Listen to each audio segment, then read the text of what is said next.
ढोल की थाप पर बजते घुंघरू, गाने की धुनों पर लहराते हाथ और लचकती कमर। आधे घूंघट में नाचने वाली ने अपने शहर में देखने वालों को जकड़ सा लिया था। हाथों में पकड़े कांच के गिलासों में शराब पीने का होश इस महफिल में किसी को न था। सबकी नजरें सामने नाचती हसीना पर थी।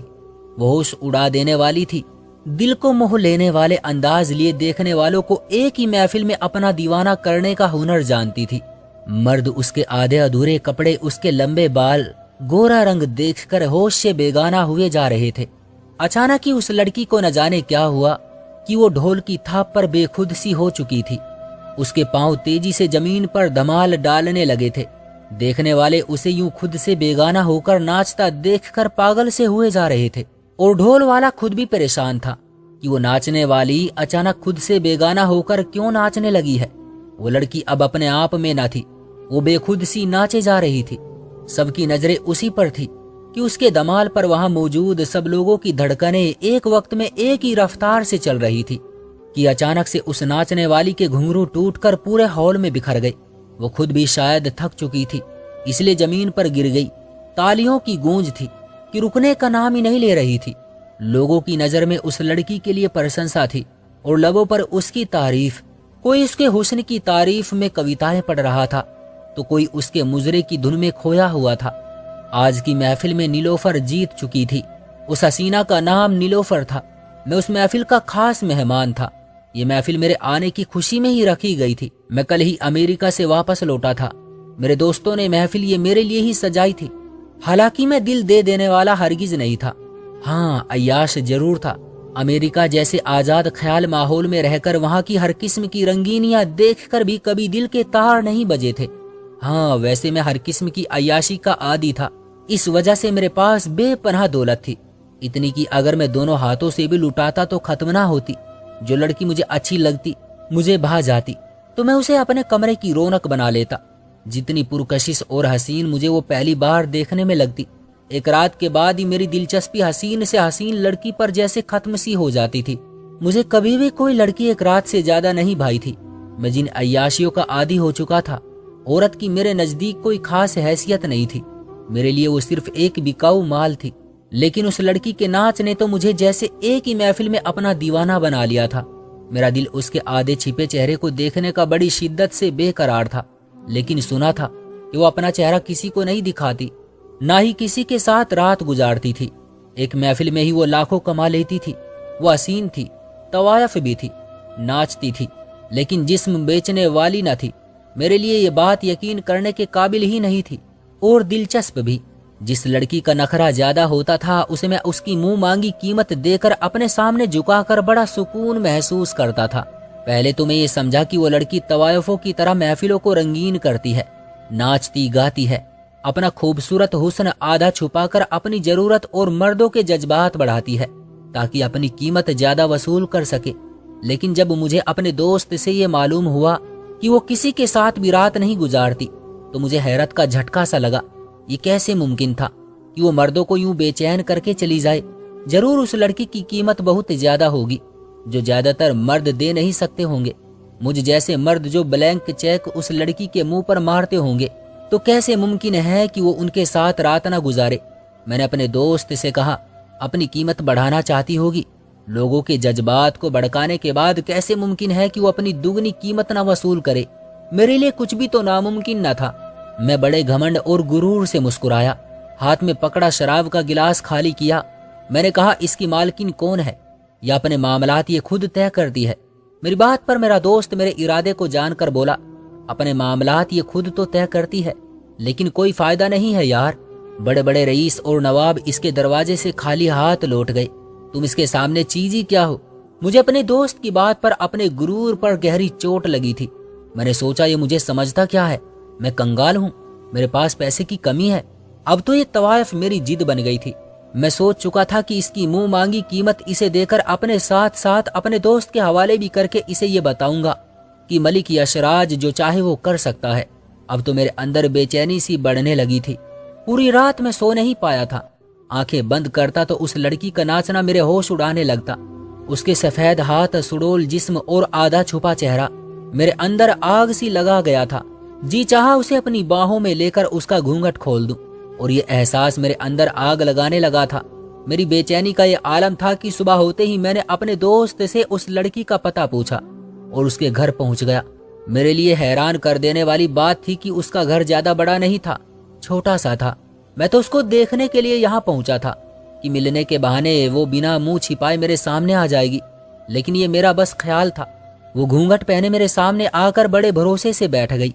मैंने आज तक लड़कियों से बड़े गुरूर से बात की थी, सौदेबाजी भी बहुत दफा की थी, लेकिन पहली बार उस लड़की के सामने बैठे हुए मैं बोल नहीं पा रहा था कि बात शुरू कैसे करूं। फिर उसने खुद ही बात शुरू की। बड़ा सपाट सा अंदाज था। कहने लगी, कहिए कैसे आना हुआ मिस्टर। आवाज थी या कोई जल तरंग, लहजा धीमापन। मेरे अंदर उदम सा मच गया था। उसका हर अंदाज दिल छू लेने वाला था। मैंने कहा, आपसे मुजरा करवाना है, पैसे जो आप चाहे मैं चेक पर लिख देता हूँ, लेकिन महफिल रात भर की होगी। मैं कहने तो कुछ और गया था, लेकिन उसे सामने देखकर न जाने क्यों हड़बड़ा सा गया था। अगर मैंने रात गुजारने का कहा तो कहीं वो मुझे इनकार ही ना कर दे, और मैं इनकार सुनना ही नहीं चाहता था। पहली दफा किसी लड़की से बात करते हुए मैं इतना नर्वस हुआ था। मुझे खुद पर हैरत हो रही थी। वो कहने लगी, आगे 4 दिन तक उसके पास वक्त नहीं है, 5वें दिन ही वो मेरे घर आ सकती है। मुझे कहाँ इतना सब्र था। मैंने कहा, नहीं, आप मुझसे जितने चाहे पैसे ले ले, लेकिन कल आप मेरे ही घर आएंगी। आप अपनी सारी डील वापस कर दे, उनका जुर्माना मैं भरने को तैयार हूँ। मैंने बात इसलिए भी कही ताकि उस पर अपने दौलतमंद होने का रोब जता सकूं, ये बता सकूं मैं कितना अमीर हूँ और क्या कर सकता हूँ। लेकिन वो मुझसे जरा भी खुश नहीं हुई थी और कहने लगी कि मैं जबान से कभी नहीं फिरती, इसलिए अपने पैसे आप अपनी जेब में रखे। मैं 5वें दिन ही आपके घर आ सकती हूँ और एक महफिल के 2 लाख रुपए लूंगी। बाकी उस महफिल में लुटाए जाने वाले पैसे पर मेरे ढोल और हारमोनियम वालों का हक होता है। मेरी मजबूरी थी कि मुझे उसकी बात माननी पड़ रही थी, क्योंकि वो वाकई बिकाऊ नहीं थी। मैंने उसे 2 के बजाय 10 लाख का चेक दिया था, लेकिन उसकी आंखों में 10 लाख की रकम देखकर लालच की चमक न थी। उसने वो चेक मुझे वापस कर दिया। मैं अब तक उस लड़की को समझ नहीं पा रहा था, वो क्या थी। उसने मुझसे 2 लाख से ज्यादा पैसे नहीं लिए थे। मैंने कहा, मेरे घर महफिल में गाने और ढोल वाले मेरे अपने होंगे और तुम्हें लेने भी मेरा ड्राइवर ही आएगा। अगले दिन मैं एक बाजार में गया तो वही लड़की चेहरे पर नकाब लगाकर वहां पर गरीबों में राशन और कपड़े बांट रही थी। उसके साथ उसके वही ढोल और हारमोनियम वाले भी थे, इसलिए मुझे उस लड़की को पहचानने में ज्यादा मुश्किल नहीं हुई। वो लोगों में जिस तरह राशन और कपड़े बांट रही थी, लगता था महफिल में कमाया लाखों रुपया वो यहीं बांट चुकी है। मेरी दिलचस्पी उस लड़की में और बढ़ चुकी थी। ये 4 दिन मैंने एक एक पल उसका इंतजार करके गुजारा था। 5वें दिन मैंने अपने बंगले का एक बड़ा कमरा फूलों से सजाया। मेरा दिल उसके आने की खुशी में झूम रहा था। आज तो मैं पूरा इरादा किए हुआ था कि इस हसीना का नकाब उतार दूंगा। बड़ी बेताबी से मैंने ये इंतजार की घड़ियां खत्म की थी। उसे लेने के लिए मैंने ड्राइवर भेज दिया था, खुद भी बहुत अच्छे से तैयार हुआ था। मेरे दिल की बेकरारी आज बढ़ती जा रही थी। मैं अपनी हालत को समझ नहीं पा रहा था। ऐसा मेरे साथ पहली बार हो रहा था कि मैं किसी लड़की से मिलन के लिए इतना बेचैन था। वो लड़की मेरे घर पहुंची, नीले रंग की खूबसूरत मैक्सी में थी, वही आधा घूंघट निकाले हुए। मेरा घर बिल्कुल खाली देखकर पूछने लगी कि और लोग कहाँ हैं। मैंने उस कमरे की तरफ इशारा किया जो उसके लिए खास तौर पर सजाया गया था। मैंने सोच लिया था कि आज अपनी मनमानी करूंगा, बाद में इस लड़की को सोने चांदी से भरकर इसका मुंह बंद करवा दूंगा। ऐसा भी इसमें क्या था जो वो इतने नखरे दिखा रही थी, इसलिए उसे फंसाने की मैं पूरी तैयारी कर चुका था। वो एक नाजुक सी लड़की थी, मेरा मुकाबला करना उसके बस की बात नहीं थी। वो जैसे ही कमरे में आई, मैं भी उसके साथ कमरे में चला गया। वो फूलों से सजा हुआ खाली कमरा देखकर जब तक पीछे की तरफ पलटी थी, मैं भी कमरे में पहुंचकर कमरा बंद करके चाबी से लॉक करके चाबी अपनी जेब में रख चुका था। अब वो पूरी तरह मेरी कैद में थी। मेरी आंखों में हवस चमक रही थी। मेरी जीत के नशे ने मुझे और भी बेखुद सा कर दिया था। मैंने एक नजर उस लड़की के पूरे जिस्म पर डाली। दिल ने बेईमानी पर उकसाया। मेरा दिल उसके चेहरे को देखने के लिए बेताब था। मेरे जज्बात उसके करीब जाने को बढ़ते जा रहे थे। मेरी इस हरकत पर वो लड़की कुछ घबरा सी गई थी। कहने लगी, ये क्या बदतमीजी है। मैं आपसे कह चुकी थी कि मैं महफिल में नाच गाना करती हूँ, किसी एक रईस जादे का जी बहलाने कभी नहीं गई। फिर आप, उसने अभी इतना ही कहा था कि मेरे उसकी तरफ बढ़ते कदमों ने उसकी बोलती बंद कर दी। वो मेरे नजदीक आने से पीछे हटने लगी और कहने लगी, आप मुझे यहाँ से जाने दें। मैं पहले भी कह चुकी हूँ कि मैं जिस्म बेचने का काम नहीं करती। उसकी आवाज की कपकपाहट से साफ जाहिर हो रहा था। मैं शरारत भरे अंदाज से मुस्कुराया। मैंने कहा, जो चीज मलिक यशराज को पसंद आ जाए उसे वो हासिल किए बिना छोड़ता नहीं। नीलोफर, मैं तुम्हें तुम्हारी कीमत मुंह मांगी दूंगा, लेकिन मैं बिना तुमसे दिल बहलाए तुम्हें यहाँ से जाने नहीं दूंगा। इस कमरे का दरवाजा अब तब खुलेगा जब मैं चाहूंगा, और मेरी चाहत उस वक्त तक कम नहीं होगी जब तक मैं अपनी हवस न मिटा लूं। मैं जानता था कि मेरी बात उसके होश उड़ा देगी। घूंघट में उसका रंग मेरी बात सुनकर फीका पड़ चुका था। उसका होश, उसका खौफ, अब तो मुझे उसके चेहरे और चेहरे के हाव भाव देखने का और भी जुनून बढ़ गया था। वो मुझसे कई कदम पीछे हट गई थी। मेरा यह हाल था। मेरे दिल की सारी बेताबियां मेरी नजरों में सिमट आई थी। आज मैं उसे बखसने के मूड में नहीं था। मुझे उसे देखना था, उसके करीब जाना था। मैं बड़ी बेसब्री से उसकी तरफ बढ़ा, लेकिन जैसे ही मैंने उसका घूंघट उठाया तो मेरे होश उड़ गए। मेरी आंखें तो जैसे ये देखकर पत्थर की हो गई थी। उसका चेहरा देखते ही मैं एकदम से पीछे हट गया था। मेरा जी चाहा कि मैं अब अपने बाल नोच लूं, अपनी बेवकूफी पर मातम करूं। मैं कैसा बेवकूफ इंसान था। मुझे खुद पर अफसोस होने के साथ साथ सामने खड़ी उस अजीबो गरीब चीज पर भी गुस्सा आने लगा था। वो लड़की नहीं, एक लड़की जैसा किन्नर था। उसका चेहरा लड़कों जैसा था, लेकिन चमड़ी लड़कियों की तरह नरम और मुलायम थी। उसके हाथों की बनावट, उसका सुडौल जिस्म, सब कुछ एक औरत की तरह था। मैं उसे देखकर अपने होश खो बैठा था। मेरा सर चकरा कर रह गया था। मैं उसका चेहरा देखकर ऐसा हो गया था कि अभी रोने लगूंगा। मेरे दिमाग में भी नहीं था जिस लड़की के पीछे मैं पिछले एक हफ्ते से पागल और दीवाना हुए फिर रहा था, वो तो लड़की ही नहीं थी। वो चुप थी या चुप था, ये फैसला करना मुश्किल था। न जाने मेरे साथ जिंदगी ने कितना घटिया मजाक किया था। मैं खामोशी से बेड पर बैठ गया, अपना चकराता सर अपने हाथों से पकड़ लिया। वो किन्नर अब रो रहा था। उसकी आवाज बिल्कुल लड़कियों जैसी थी। मुझे उसके रोने पर और भी ज्यादा गुस्सा आने लगा। आधे छुपे चेहरे से वो लड़की लगता था, एक खूबसूरत सा हिजड़ा। मैं उसे हैरत से देखने लगा। मैंने कहा, ए हिजड़े, रोना बंद कर, समझे? अच्छा खेल खेला है तुमने हम मर्दों के साथ। खुद को लड़की साबित करके हम मर्दों के जज्बात से खेलते रहे हो। लोगों को धोखा देकर उनसे अच्छे पैसे उतार रहे हो। इसलिए अब ये बहाना बंद करो। तुम्हारी असलियत तो मैं अब सबको बता दूंगा। तुम्हारा वो तमाशा बनाऊंगा कि याद करोगे, साला हिजड़ा कहीं का। मेरे सारे जज्बात उसे देखकर ही ठंडे हो चुके थे। अगर अब कोई जज्बा बचा था तो नफरत का था, गुस्से का था। लेकिन जब उसने अपनी आप बीती मुझे सुनाई तो मेरा दिल गिरफ्तार सा होकर रह गया। वो किन्नर नहीं था, बल्कि पहले एक लड़का हुआ करता था। कैसे वो नौजवान एक ऐसे किन्नर के हत्थे चढ़ गया था जो लड़कों को लड़कियां बनाने का फन जानता था और अपना तजुर्बा उस लड़के पर भी कर चुका था। मैं उसका जीता जागता सबूत उस लड़के की शक्ल में अपने सामने न देखता तो कभी भी उसकी बात पर भरोसा नहीं करता। जैसे जैसे मैं उसकी बातें सुन रहा था, मुझे उसकी बातों ने हैरत में डाल दिया था। मैंने कहा, भला ये कैसे मुमकिन है कि कोई किन्नर लड़कों को लड़कियों में बदल दे? वो कहने लगा, ऐसा ही करता है वो। फिर उसने मुझे बताया कि वो एक ऐसा नौजवान था जिसका जिस्म पैदाइशी ही कुछ औरतों की तरह था। उसकी आवाज भी बारीक थी और हाथों पैरों पर बाल ना होने के बराबर थे। कुछ उसकी चाल ढाल भी वैसी ही थी। जब उसने होश संभाला था, लोग उसका मजाक उड़ाते थे। स्कूल में भी बच्चे उसे किन्नर किन्नर कहकर पुकारने लगे, उस पर हंसते, उसका मजाक उड़ाते थे। वो नौजवान इस तकलीफ से दो चार रहने लगा था, इसलिए पढ़ाई में भी वो दिलचस्पी नहीं दे सका। मैट्रिक में पहुंचा तो लड़के उसका हाथ पकड़कर उसके कानों में फुसफुसाते हुए कहते, सच बताओ कि कहीं तुम लड़की तो नहीं? तुम्हारे हाथ बिल्कुल लड़कियों जैसे हैं, या तुम वही तीसरी चीज हो लेकिन हमसे छुपाते हो। वो नौजवान इस तरह की बातें सुन सुनकर तंग आ चुका था। उसके घर वाले भी उसका मजाक ही उड़ाते थे। वो 4 भाई ही थे, बहन कोई थी नहीं। बड़े भाई की शादी हुई तो उसके दूसरे भाई ने नई नवेली भाभी से उसका परिचय करवाते हुए कहने लगा कि ये आकाश है, लेकिन इसे आप आकाशिका भी समझ सकती हैं। यह आपका देवर प्लस ननंद है, मतलब 2 in 1। उसके बड़े भाई ने हमेशा की तरह उसका मजाक उड़ाना चाहा, लेकिन उसकी भाभी तो घबरा सी गई थी। कहने लगी, अगर ये किन्नर है तो भगवान के लिए इसको मुझसे दूर ही रखना। मुझे किन्नरों से बहुत डर लगता है। सभी हंसने लगे थे। वो मायूस सा होकर अपने कमरे में चला गया। हर महफिल में जहां वो जाता लोग उससे इस तरह के ही सवाल करते थे। एक दिन तो उसके दोस्तों ने उसके साथ हद ही कर दी। वो उसे दावत का कहकर एक फ्लैट में ले गए। कहने लगे, तुम एक लड़के के रूप में लड़की हो, इसलिए अगर तुम चाहो तो हमारा दिल बहलाकर हमसे थोड़ा बहुत पैसे कमा सकते हो। वो लड़का ये सुनकर परेशान हो गया कि तुम्हें शर्म नहीं आती ऐसी बातें करते हुए। उसके दोस्त कहने लगे कि तुम्हारे पास पैसे कमाने का दूसरा कोई जरिया भी नहीं है, तुम्हें कहीं नौकरी नहीं मिलेगी। तुम्हारे नाजुक अंग और तुम्हारा ये नाजुक सा दिखने वाला बदन देखकर सब तुम्हें किन्नर ही समझेंगे और तुम समाज में कभी भी आगे नहीं बढ़ सकते। जानते हो ना लोग किन्नरों के साथ कैसा व्यवहार करते हैं।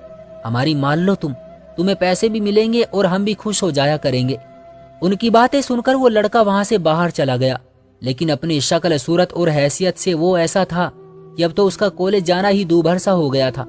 लड़के उसे देखते ही उसे चिढ़ाना शुरू कर देते, उसे किन्नर किन्नर कहकर छेड़ने लगते। उसने 11वीं क्लास में ही पढ़ाई छोड़ दी थी। फिर एक जगह नौकरी के लिए गया।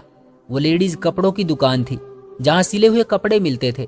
दुकान का मालिक उस नौजवान को सर से पैर तक बड़े गौर से देखता रहता।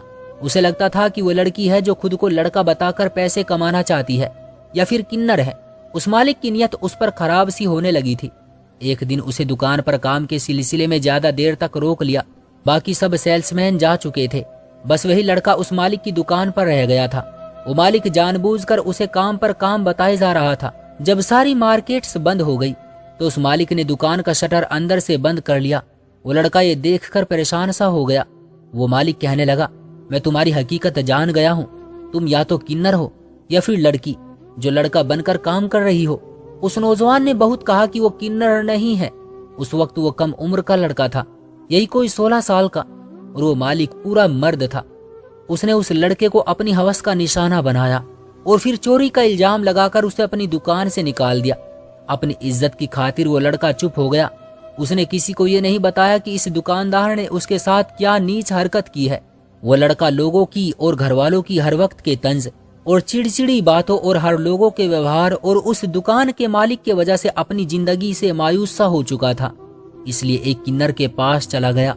एक मर्द होते हुए भी उसकी हालत देखकर इस समाज ने उसे मजबूर कर दिया था कि वो खुद को मर्द से एक किन्नर बनाकर ही जिंदगी बसर करे, क्योंकि उसे कोई भी औरत और लड़की हरगिज पति या पत्नी के तौर पर स्वीकार न करती।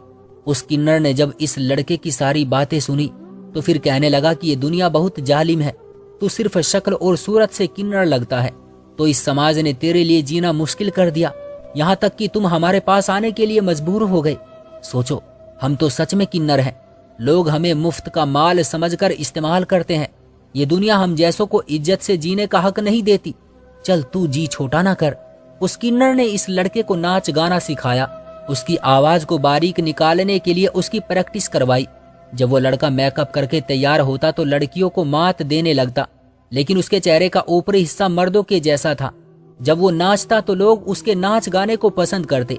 एक दिन उस किन्नर ने उसे कुछ ऐसे इंजेक्शन लगाने शुरू कर दिए कि जिससे उसका बदन औरतों की तरह दिखने लगा। उसके सर के बाल लंबे होने लगे, जिस्म भी बढ़ने लगा। कुछ महीनों में वो व्यक्ति औरत जैसा लगने लगा था, क्योंकि उसे ऐसे इंजेक्शन लगाए गए थे जिससे उसके अंदर औरतों के हार्मोन बढ़ने लगे थे। इसलिए अब 1 साल में वो लड़की लगने लगा था। उसके चलने का, उठने बैठने का अंदाज भी वैसा ही हो चुका था। उस किन्नर ने ऐसे बहुत से लड़कों को लड़कियां बनाया था।